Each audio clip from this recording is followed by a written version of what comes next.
convido você a abrir a sua Bíblia no livro de Hebreus, como eu coloquei aí a citação, tá? Hebreus capítulo 12. Nós vamos ler dos versículos do 1 ao 7 e vamos mergulhar nessa palavra de Deus, porque ela vem hoje nos trazer uma palavra de fortalecimento, uma palavra de clareza para as nossas vidas.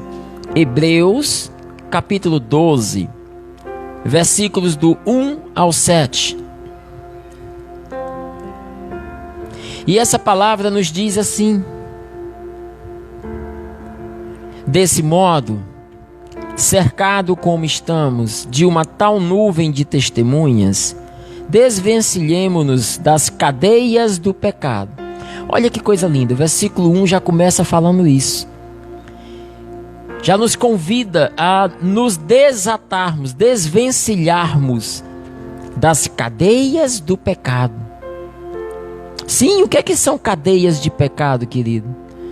São todas as ações, são todas as influências, são todas as forças que o pecado tem sobre a minha vida. Existem pecados que têm força de me levar à tristeza, de me levar à depressão. Existem pecados que têm força de me levar à ira. Existem outros tipos de pecado que têm força de me levar à vingança, a sentimentos de vingança, a sentimentos de morte, a sentimentos de suicídio. Isso são cadeias de pecado. Quando eu mergulho a minha vida em um pecado, aos poucos aquele pecado ele vai me atando, ele vai me acorrentando, ele vai me prendendo a uma espécie de sentimento. A pessoa mergulha em um pecado e quando ela menos se vê, ela está com o coração, com a mente cheia de sentimentos e às vezes sentimentos perigosos, como sentimentos de suicídio, por exemplo. Então, São Paulo começa aqui nessa carta aos Hebreus dizendo assim: vamos nos desvencilhar das cadeias do pecado, vamos quebrar essas correntes. E aí ele continua: corramos com perseverança ao combate proposto, com o olhar fixo em Deus, aquele que é o autor da nossa fé. Vamos quebrar as cadeias do pecado e vamos perseverar com os nossos olhos no Senhor. Ontem eu falava isso para a minha comunidade, em um dos nossos grupos internos, eu falava exatamente isso. E eu dizia assim: tanta coisa acontecendo ao nosso redor. É epidemia, é enfermidade que bate à nossa porta, são perseguições, são combates espirituais como esse que eu acabei de relatar para vocês. Problemas aqui, problemas acolá, tantas coisas. Filhos, se a gente fica com os nossos olhos voltados a todas essas coisas, se a gente permite que o nosso coração se volte a essas coisas e mergulhe nelas, nós acabamos por tirar os nossos olhos daquele que é o autor da nossa fé. É igual aquela passagem aonde nos fala sobre Pedro, que estava na barca e havia uma tempestade enorme, ventos fortes, as ondas batendo no barco de Pedro, e eles quase morrendo afogados, quando de repente Jesus aparece, caminhando sobre as águas. E aí Pedro diz: és o fantasma? E Jesus diz: não, sou eu, Pedro. Vem até mim. Pedro então resolve dar um passo de fé, coloca o pé fora da barca, começa a caminhar sobre as águas. Diante dele está Jesus, o autor da fé. Diante dele está aquele pelo qual os seus olhos jamais devem se desviar. O único que importa naquele momento é ele, Jesus. Deus vivo ali diante dele. Mas a palavra nos diz que na medida em que Pedro ia caminhando, as ondas começaram a bater, os ventos começaram a soprar. E Pedro, houve momentos em que tirou os olhos do Senhor e começou a olhar para as ondas, para o vento que soprava, começou a olhar para a água que ele estava pisando. E aí ele começou a desfalecer na fé. Ele começou a pensar: como é que eu posso estar andando em cima da água? Tirou os olhos do essencial, tirou os olhos do importante que é Deus. E ele começa a afundar. Ele começa a submergir. E aí quando ele percebe que vai afundar, olha que é um pescador. Pedro era um pescador. Então você já entendeu. Pedro sabia nadar muito bem. Muito bem. Por ele ser um pescador, com certeza Pedro tinha prática de mergulhar no mar, de nadar. Então aquele homem não iria se afogar dessa maneira.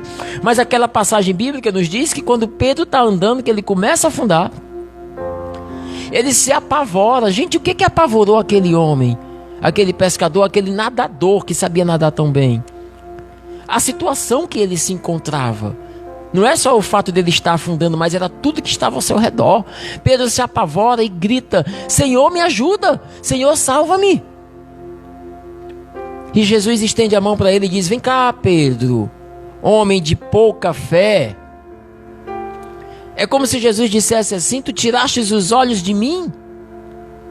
Por que foste olhar para tudo isso que está acontecendo ao teu redor? Assim somos nós, nessa palavra que está dizendo aqui, no versículo 1 ainda estamos no 1. Corramos com perseverança ao combate proposto, com o olhar fixo naquele que é o autor da nossa fé.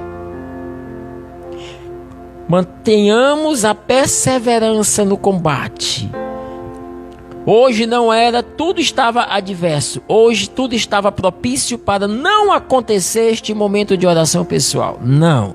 Mantenhamos perseverante o combate. Se preciso for que um dia eu esteja debaixo de uma árvore, no meio da rua, para fazer esse momento com você, eu farei. Porque nós precisamos manter firmes o combate.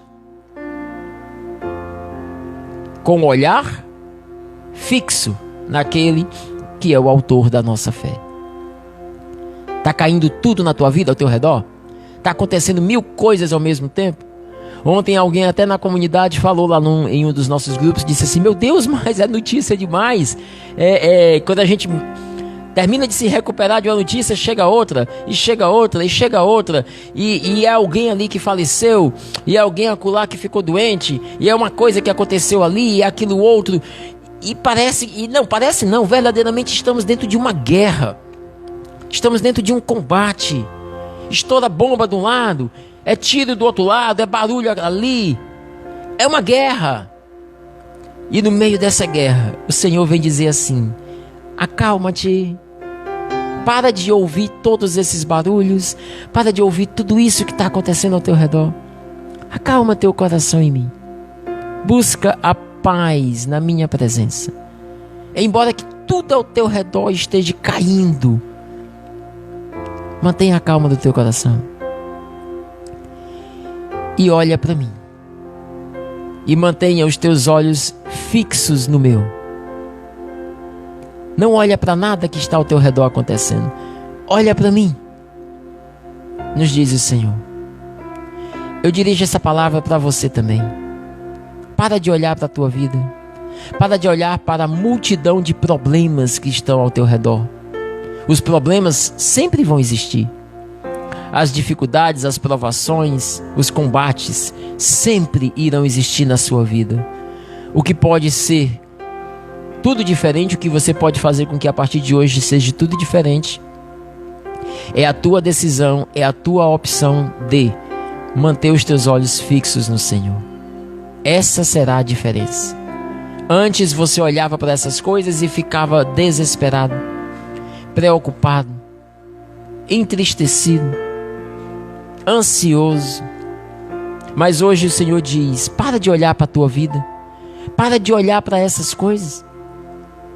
Coloca teus olhos fixos em mim, que sou o autor da tua fé. E o resto na tua vida eu acalmarei, como Jesus acalmou a tempestade lá com Pedro. Jesus depois dá uma ordem aos ventos, eles cessam, as ondas do mar se acalmam, e dizem alguns que nunca houve tamanha calmaria no mar como naquele momento, daquele episódio, daquela passagem. Jesus acalma toda a tempestade. e houve um silêncio no meio do mar, como nunca aqueles pescadores tinham presenciado. É isso que o Senhor faz na nossa vida. Ele chega no meio da tempestade, Ele diz para mim e para você: olha para mim, segura na minha mão que eu te salvo. Não tira os teus olhos de mim, confia em mim. E Ele dá ordem aos ventos, Ele dá ordem aos nossos problemas, Ele dá ordem às nossas dificuldades, aos nossos combates. E tudo se acalma. Eu creio nessa palavra. Eu vivo essa palavra na minha vida dia a dia. Eu vejo isso acontecer. E tenho certeza que você também. Tudo isso é só o versículo 1.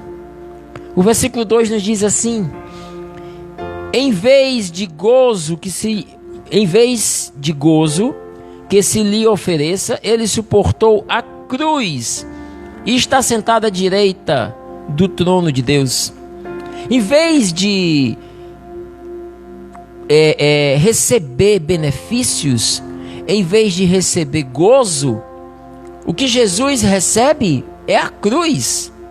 O Senhor não veio receber elogios, o Senhor não veio receber coisas boas, bajulações. Não. Como rei que recebia tudo de bom a toda hora dos seus súditos, o Senhor também como rei, mesmo merecendo tudo isso, mas o que ele recebeu foi cruz. O que ele recebeu foi sofrimento.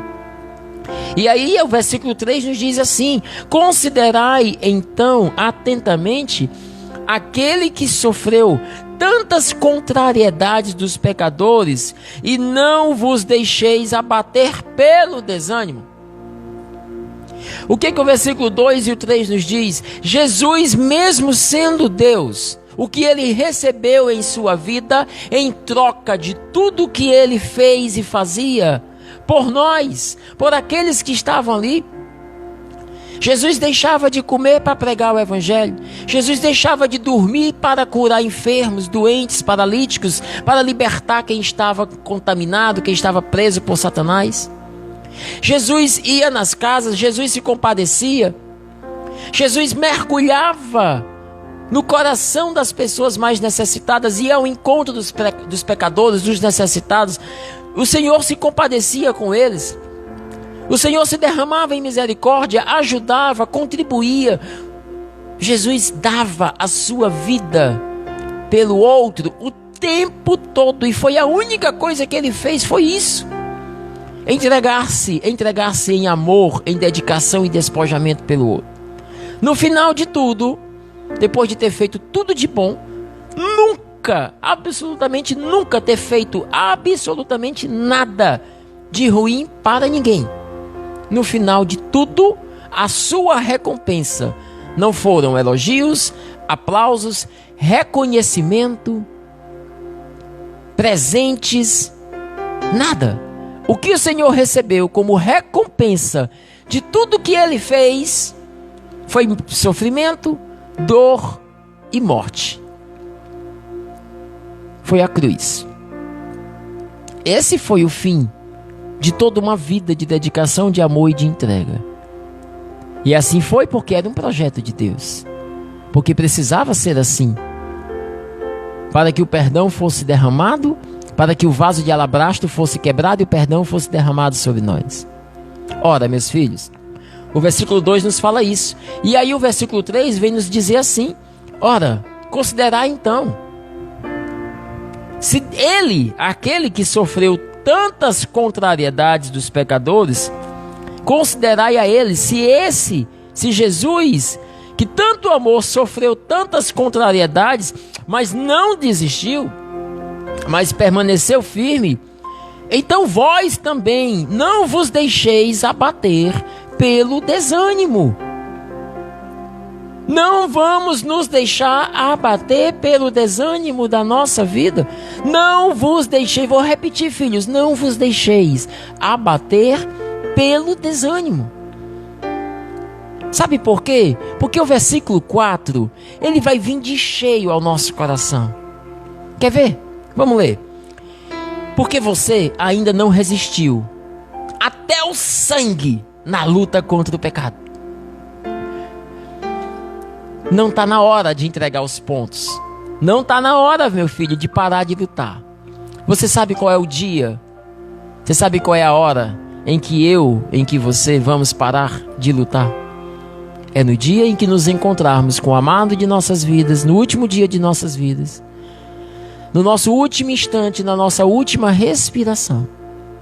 Que seja, Senhor, o nosso último segundo de vida, um ato de entrega. Assim como Jesus na cruz, no seu último respirar, ele olha para Deus, para o seu Pai, e ele diz o quê? Pai, me abandona em ti. Ele diz assim: Pai, em tuas mãos entrego o meu espírito. Que o meu último dia de vida também seja assim, Pai.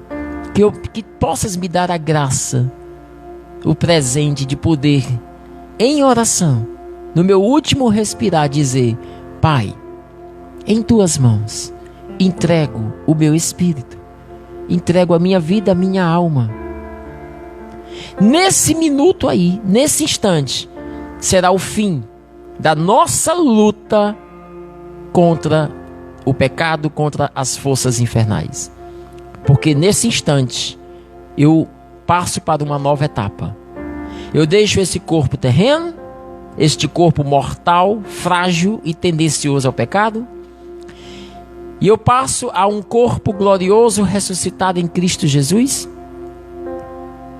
que diante da sua glória eternamente viverá, agora não mais sujeito ao pecado, mas mergulhado na graça eterna, na glória celestial, na Jerusalém celeste.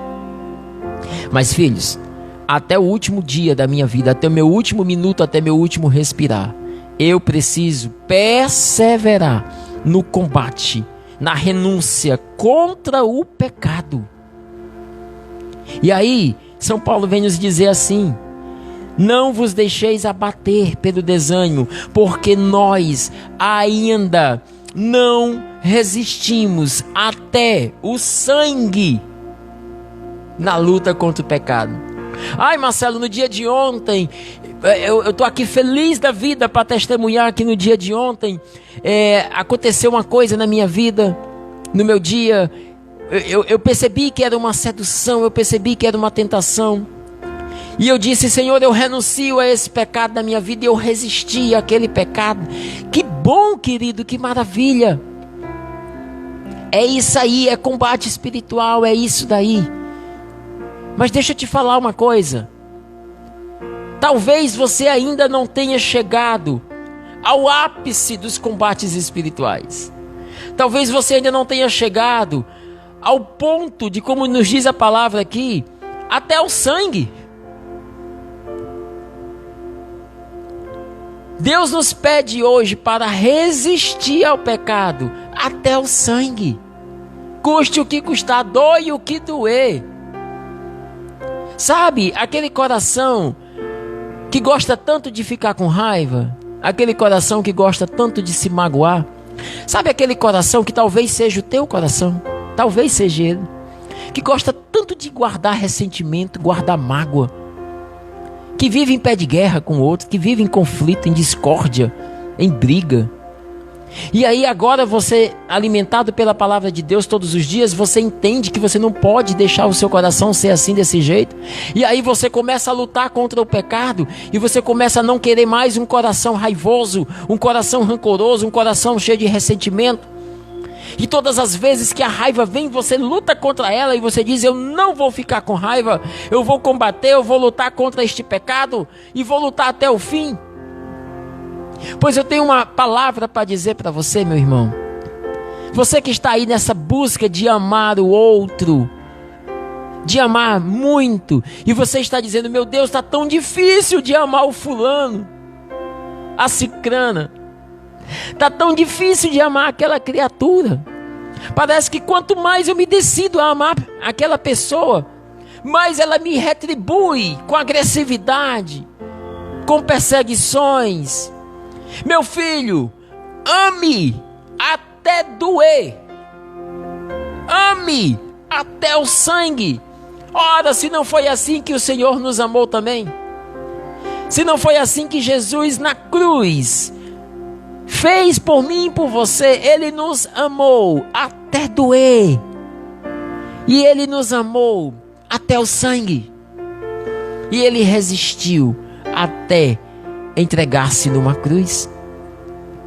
Se estão te perseguindo, se tem pessoas na tua vida que não te entendem, dê glória a Deus, é porque você está no caminho certo. Meus queridos, quando nós nos abraçamos com a vontade de Deus, quando nós nos abraçamos com a palavra de Deus, com a vontade dEle na nossa vida, muitas pessoas vão se levantar contra nós. Muitas pessoas vão passar a nos perseguir. Porque foi assim que fizeram com Jesus. Por que seria diferente comigo e com você?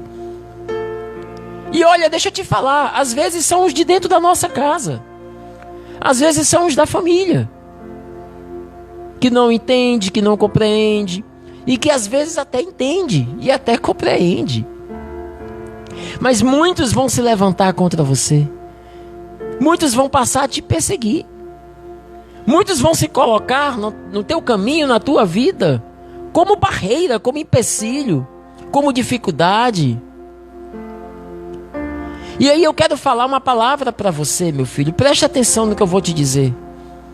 A tua vida não pode ser guiada por aquilo que os outros fazem por você. Ai, Marcelo, eu até queria caminhar bem, mas fulano não deixa. Fulano a toda hora me persegue, fala coisas, toda hora tá ali, jogando na minha cara coisas, me perseguindo. Meus filhos, deixa eu falar para você o seguinte: a tua caminhada espiritual, a tua fidelidade a Deus, quem tu é para Deus, não depende do que as pessoas são para você. Você não pode viver a sua vida baseado naquilo que as pessoas são para você. Não. Pessoas que se deixam ser influenciadas por outras pessoas vivem uma vida muito sofrida. Porque se o outro naquele dia acordou bem, aí eu estou bem também. Mas se o outro acordou de mau humor, aí pronto, agora eu vou passar também o meu dia perdido, mal, ruim, porque o outro não está bem. Você precisa aprender a ser independente na sua vida. Quando eu falo independente, é no sentido de não depender se o outro está bem para que eu esteja bem. Você precisa cortar, quebrar estas cadeias, como nos diz a palavra aqui, estas amarras que te prendem. Independente das situações ou independente das pessoas, você precisa permanecer naquilo que Deus te chama a ser. Então não é porque o teu marido, a tua esposa ou teus filhos, ou seja lá quem mora com você, esteja te perseguindo ou não esteja bem, que você não estará também. Não. Você precisa permanecer em Deus. Ora, veja só. Veja se Jesus não permaneceu até o fim, mergulhado no coração do Pai, diante de todo aquele barulho, de todo aquele sofrimento ali. Jesus permaneceu até o fim, permaneceu sendo aquilo que o Pai o chamou a ser, o cumpridor de uma promessa, de uma libertação para a humanidade. Então, toma posse dessa palavra que diz isso. Você ainda não resistiu até o sangue. Eu sei que talvez muitos que estão ouvindo agora essa formação, esta pregação, estejam passando por grandes dificuldades na vida, estejam balançando você. Mas, versículo 4 de Hebreus, capítulo 12, diz para mim e para você hoje: você ainda não resistiu até o sangue. Marcelo, se piorar mais do que o que está, eu não sei se vou aguentar. Vai sim, porque Deus nunca nos prova além daquilo que nós somos capazes de suportar. Nunca. Você nunca receberá na sua vida uma provação acima das suas condições de superá-la. Então, por mais doído que esteja, por mais difícil que esteja na tua vida, na tua casa, você ainda não resistiu até o sangue. Aguenta firme. Aguenta firme. Tira os olhos disso. Tira os olhos da pessoa que te persegue. Tira os olhos das palavras grosseiras que você recebe. Tira os olhos da incompreensão. Tira os olhos dos problemas que te cercam. Tira os olhos das dificuldades que te preocupam. Coloque os olhos no autor da fé, que é o teu Deus. Olha para Ele agora. Quando a pessoa que te persegue estiver aqui, te atacando, te ferindo, lembra do que eu falei? Você está no meio de uma guerra. É bomba caindo de um lado, é avião passando do outro, é tiro, é tudo acontecendo ao mesmo tempo. Deus te dá a capacidade de, no meio desse barulho todo, desta guerra, Deus te dá a capacidade de aquietar o teu coração e de encontrar a paz nele. Ele está ali. Basta apenas que no meio de toda essa confusão você encontre o coração do Senhor. E por mais que pessoas estejam te perseguindo, te atacando, você olha para o coração de Deus e diz: Senhor, é nessa paz do teu coração que eu quero permanecer. E seja você mesmo. Você não precisa ser influenciado pelo que o outro é ou por como ele está. E aí, para terminar esta palavra, o versículo 5 nos diz assim: estais esquecidos da palavra de animação que vos é dirigida como a filhos? Filho meu, não desprezes a correção do Senhor. Não desanimes quando Deus te repreender, porque Deus, o nosso Senhor, corrige aqueles que Ele ama e castiga aqueles que Ele tem por filho. Estais sendo provados para a vossa correção. É Deus que vos trata como filhos. Ora, qual é o filho a quem seu pai não corrige? Palavra do Senhor. Graças a Deus.